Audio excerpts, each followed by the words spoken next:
Kurtu çağır var mı? Yediğini verebilir mi yediğini? Şu öyle. Kurtu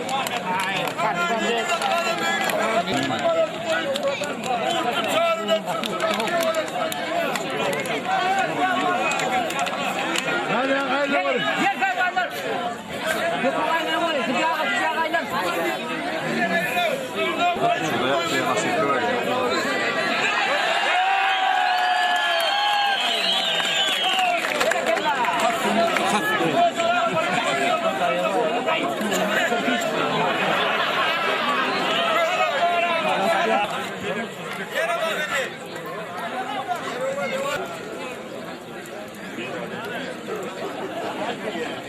Yoldaşı gelmeden geçiyor otomatik.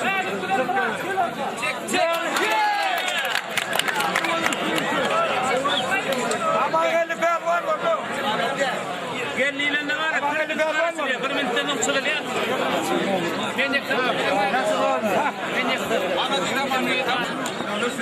Burası görmem lazım.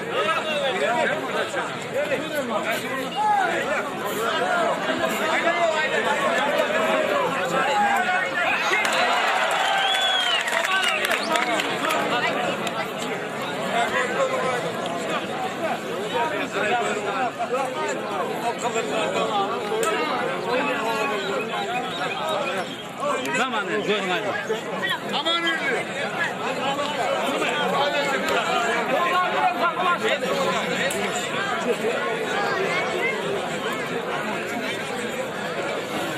Hatta öyle kömür. Bak katma.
Bastıklar orada.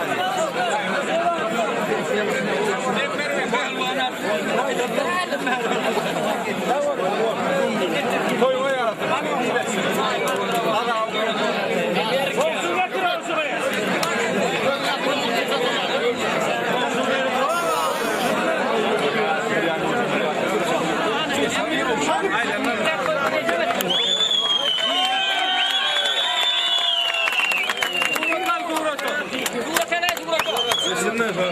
Nefes versene nefes.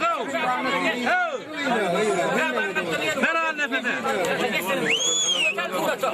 Alın da alıyorlar. Yakın ranetiysen. Ana. Oğlum ne diyorsun?